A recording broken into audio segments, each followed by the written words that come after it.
আমি দেশবাসীর উদ্দেশ্যে একটি বার্তা দিয়ে বলতে চাই, মুসলমান, হিন্দু, বৌদ্ধ, খ্রিস্টান তথা দল, মত, ধর্ম, বর্ণ নির্বিশেষে পাহাড়ে কিংবা সমতলে বসবাসকারী এই দেশ আমাদের সবার। প্রতিটি নাগরিকের জন্যই এই দেশকে আমরা একটি নিরাপদ ভূমিতে পরিণত করতে চাই, একটি স্বনির্ভর, নিরাপদ, মানবিক, গণতান্ত্রিক বাংলাদেশ প্রতিষ্ঠাই বিএনপি সরকারের লক্ষ্য।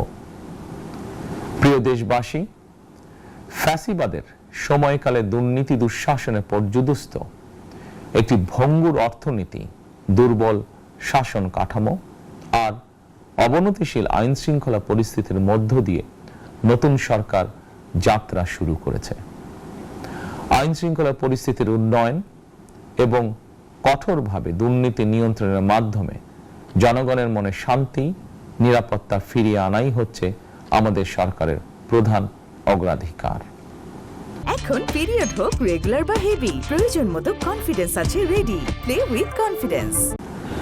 সারা দেশে জুয়া এবং মাদকের বিস্তারকেও বর্তমান সরকার আইন শৃঙ্খলা অবনতির অন্যতম কারণ বলে চিহ্নিত করেছে।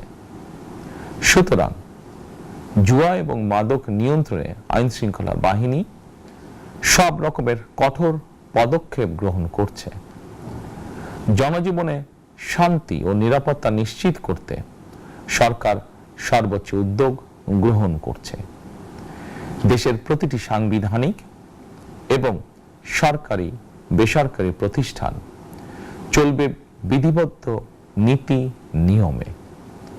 দলীয় কিংবা রাজনৈতিক প্রভাব, প্রতিপত্তি অথবা জোর জবরদস্তি নয়, আইনের শাসনই হবে রাষ্ট্র পরিচালনার শেষ কথা।